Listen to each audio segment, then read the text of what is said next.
Welcome to the Jill on Money Show. It's Monday, November 21st, and we are here to help you navigate your financial decisions. And we do so by asking you to do one easy step. Go to our website, jillonmoney.com, click the Contact Us button, and write down whatever your question is. If you feel like grateful that we've done it, we love to accept your gifts. Mark, I forgot to tell you, remember that woman from Atlanta? I've been meaning to ask you too. I was going to ask you today. It's so funny.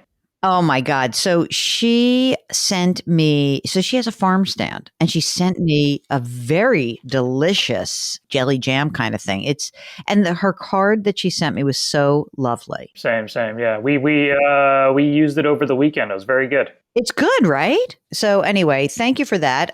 We have the coach of the football team who sent us sweatshirts. That was a good one. What else have we gotten? Some funny things. Ed Slott gives us new tax forms every year. That's great. Oh, also breaking news. As we record this, I spoke to my anchor on CBS Mornings, Nate Burleson, and he thinks that although he thinks the Giants are going to have a better actual record than the Jets, he does think that Jets fans have like a lot of upside potential, that this team might surprise you on the upside. Yeah, everyone says even though the Giants have a slightly better record, the Jets actually have better players. They are the better team right now. Well, we'll see. Oh, and by the way, the executive producer of the show literally said in my ear, "You're sucking up to Nate right now." I said, "I'm not sucking up to him. I actually rather talk about football than financial stuff right now." All right, let me get to my expertise, which is answering your questions. So let's talk to Mary, who's on the line from Connecticut. Hello, Mary. How are you? Hi, Jill. I'm well, thanks. How are you? I'm doing just great. Tell us what brings you to the program today. So I just wondered if you could do that look-see that you often mention at my plan and just, make me feel a little better about it. And I think, I have some questions on things that maybe could be tweaked a bit. So, all right. So tell us about yourself. How old are you? I'm 64. Married, single, partnered? Divorced, not partnered. Okay, divorced. And are you working?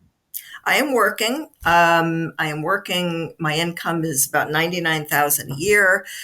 And I plan to work at least till 70. And I think that's feasible. And I'm hoping a couple of years longer so I can both have Social Security and an income at the same time to kind of look at you. You're taking advantage of the system. This is not even a scamming. This is just, I want to work. So you must like what you do. That's good. I like what I do. I think I'd be bored if I didn't do it. And, I was home with my kids for a dozen years. So it's kind of still, I'm like in the prime of my career now. So. Oh man, that's so great. So do you make contributions to a retirement plan through work? I do. I have a 401k and I max that out, including the over catch up. Yep. Okay, good. And how much is in that 401k? That is about $280,000 right now. Great. And is it a traditional or a Roth? It's traditional. And that's one of my questions because I didn't even know what a Roth was a few years ago. And I have the Roth option and I haven't used it and I don't know if I should. What about other money that you have saved up? Online savings is about $60,000, $10,000 in I-bonds. I have $51,000 in my HSA. I use that just for investment. I haven't spent any of it. Mm-hmm. I have company stock also in a brokerage, which I don't need to leave there, but that's only about $10,000. I also have a traditional IRA, which is $768,000 right now. Whoa. Yeah. Where did that come from? An old job or is that the divorce? Old job, divorce. And when he left his former company, he chose to take his pension early. So I was forced to take it. I could have done the annuity or I could have taken the lump sum. I chose to take the lump sum. That's fine. It hasn't done badly. It went in just before, in the middle of the market doing really well. So, I don't regret it too much. And so that's where all that came from. Good. And then I have a small Roth also, a small Roth IRA of about $20,000. And then in a brokerage account, I have about $25,000. That's pretty much it for the bucks. How about where you live? I live in a house. I bought it just 2 years ago. What'd you pay for it? I paid $405,000. I put 20% down. Mm-hmm. What do you think it's worth now? I mean, It may be that it's went up and down, but what do you think it's worth? It went way up, and right now Zillow is saying about 482,000. That's like in the middle, not their high and not their low. Okay. How So much of a mortgage do you have remaining on it? originally it was 324, so it's like, I don't know, 310 now maybe. I haven't checked lately. What's the interest rate on that mortgage? 3%. Is it a 30-year fixed? It is. Great. It is. Do you have kids? I have 3 kids, grown up on their own. And doing fine. They don't need your help. Fine. They don't need my help. No. So, how much do you figure you need to spend in general? Like, not the skinny version. Like, what do you like to spend? I mean, I have been pretty much spending about 70,000 a year in expenses. Okay. Totally. Okay. Yeah. Great. Will you be entitled to any pension yourself? I have 2 little pensions. They're small. One is about four something a month, and one will be, and that starts next year when I turn 65. That's from a former employer, and then I have one at my current employer that's going to be approximately $500 a month. That starts when just after I retire. And what's the Social Security benefit at age 70? $35.50 a month. So, basically between the 2 pensions and Social Security, that's pretty amazing. I mean, it's $4,400 a month right there. And that's consistent. Is there any other income that you're looking at coming in? No. Well, right now I have alimony. Oh. Yeah, that's like $28,000 a year. But the caveat with that is it will stop as soon as my ex-husband retires, and I am not privy to when that will be. So, it sounds like he makes a lot of bad decisions, so who knows? Yeah, I think he needs to continue working himself. So for as long as he does, I will be lucky. But if he chooses to stop working, then it will stop. So the game plan is, let's just say you work till you're 70 or 71 or 72, whatever it is. You're collecting the alimony for as long as you need to, as long as he continues to work, and it's taxable to you. But you're kind of comfortably, your top bracket is 22 to 24. I mean, if you have the alimony, you're popped up into the 24%. Without the alimony, back in the 22. So that's all good. So what's the problem? I already like this. So far, so good, really. I wonder if I'm investing properly. Should I be putting money into that Roth 401k instead of the traditional 401k? Will it make much of a difference at my age? It'll mean I save less. And then when the alimony does stop, I won't be able to save very much. So I'm wondering where I should be saving at that point. If we look at the very biggest picture right now, I think the answer to the Roth question is yes, of course you should have the Roth. That's an easy one, because you already have now, $1 million that hasn't been taxed. And we want to make sure that, when it comes to 72 or maybe 3, 4, 5, depending what happens in the Congress. But when you're forced to take that money out, it's going to be like real money. Now, the thing is, when in the sort of larger sense, I feel very comfortable with where you are right now, because you need a little bit less than, let's say, $3,000 a month. Maybe we'll just call it $3,000 a month is what you need, $300 to $3,500 a month from a taxable account to fund the difference post-tax. Because you're going to have $4,400 a month in income, but you need $5,800 a month. We need to fund your gap. Your $70,000 a year is, when you say $70,000, you're talking about post-tax. So essentially, think of it more like it's like $100,000. You know what I mean? Like, or $90,000 is what you really need, because so much of your money hasn't been taxed yet.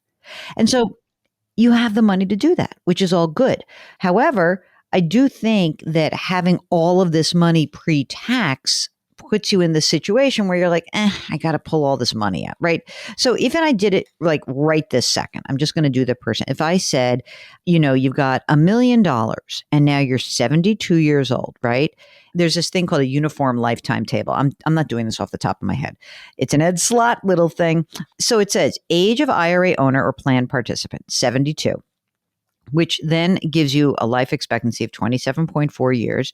And you take the total account balance. I used $1 million, might be more, might be less, but the percentage of the account that you must take out at age 72 would be 3.65%, which is $36,500 of your $1 million account. So that's okay. Let's just not add to that burden. In terms of the 28 grand a year in alimony, like, how are you using that? Are you just socking it away? Like, are you putting in the brokerage account? What are you doing with that? I had been socking it away. I built up the online savings account that way. And yes, the brokerage. And I had been saving up for the down payment for this house with it.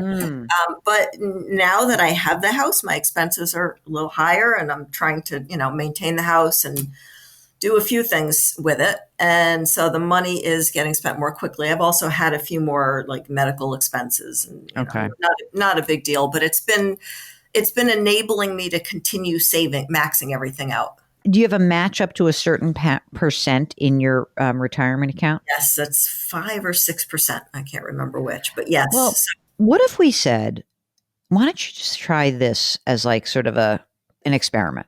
What if you put 10% into your Roth 401k option, and then take the rest of the money that comes in cash flow wise and pop it into your brokerage account?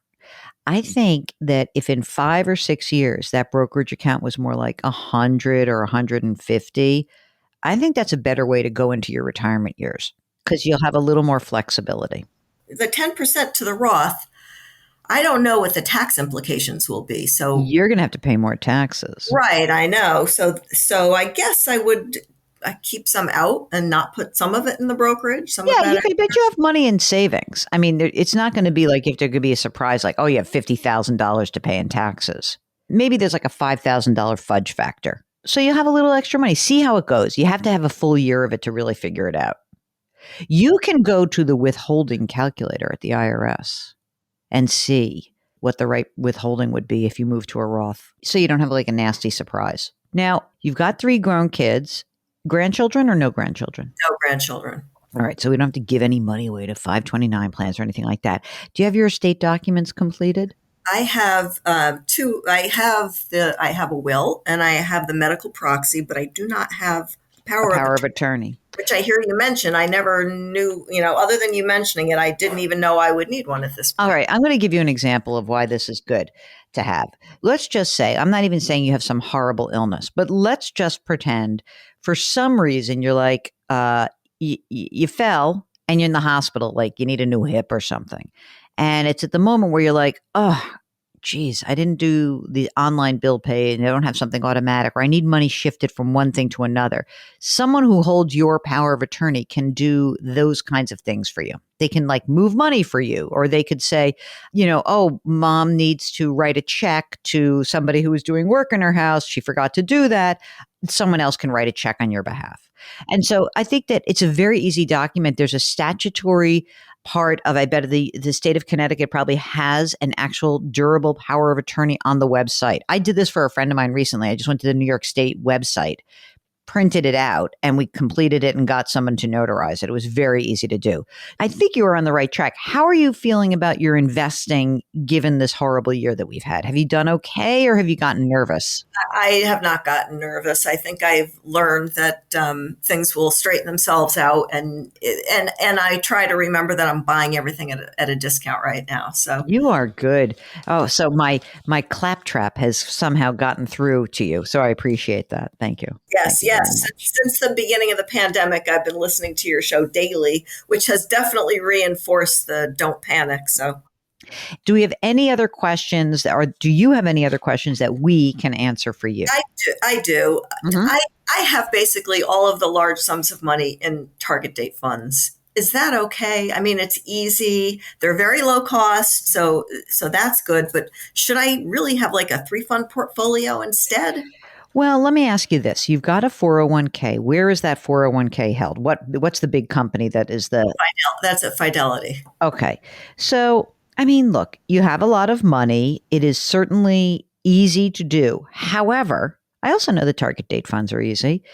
Sometimes target date funds have a little bit more risk in them than people realize. So I'd look at that. But I don't know. It's probably not worth it. Mark is going to say differently. Mark, you probably want her to reinvest. You want her to invest in the traditional. You're okay, right? We're okay with this. I'm fine with the target date funds in your tax deferred accounts. I would not use a target date fund in your taxable brokerage account because there can be a lot of tax surprises with these target date funds that people don't realize. That is true. Yeah, that did happen this year, but it was I don't have much there, so it didn't have a big impact. As that balance grows in your brokerage account, I would get out of the target date fund.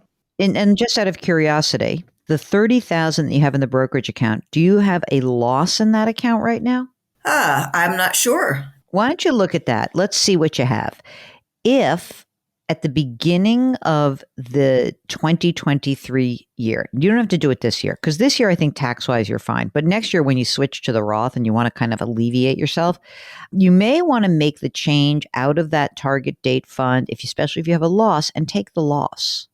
You can actually take the loss against any gains. You won't have gains, but you can take the loss and you can carry that forward. You can offset $3,000 of ordinary income if you take a loss in that brokerage account. Okay, that's the tax harvesting tax You law. betcha. You betcha. Oh, all right. And then you can just, you can kind of play it in pretty mellow and be like, okay, I can choose the a broad U.S. stock index. I can choose an international index, and I can choose a intermediate term corporate bond fund would be just fine. If you don't love risk, you can kind of go 40, 10, 50, like 40 U.S. stock, 10 international, 50 bond. But, if you're okay with risk, you can bounce that up to, 60%, 50 or 60 in U.S. stock, 10% in internet, so you can play with it a little bit. We don't like you to trade in brokerage accounts that are taxable. That's why Mark is saying that target date funds can churn out capital gains and create distributions. And we'd rather that happen in your retirement accounts than in your taxable accounts. Okay. Do I rebalance the brokerage?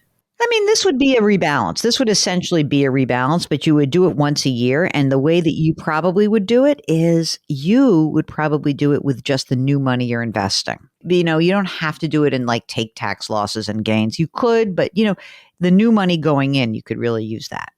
Okay, I see. I understand. Keep us posted. Let us know how things go, okay? Thank you so much. Okay, it's a pleasure. And if you, like Mary, are kind of looking at your retirement planning, you want to make sure you're on track. You want to decide between a Roth or a traditional. Maybe you're younger and you're just starting out. Maybe you need some questions answered about the way to move forward and get out of debt. Whatever it is that's going on in your financial life, I think it would behoove you to just get it out of your mind and just push it to us. Let me and Mark take this burden off of you and walk you through it, and we'll figure out the best way forward. All you need to do is go to the website, jillonmoney.com, click the Contact Us button, let us know if you'd be willing to come on the air. While you're on the site, sign up for our free weekly newsletter, and don't forget to pre-order the new book. It's called The Great Money Reset, and it's coming out in January, so I'm very excited about that. Okie dokie, do something nice for someone else today. Maybe you can do that by leaving us a rating and review on Apple. Great growth, Grace. Thanks for listening. We'll talk to you tomorrow.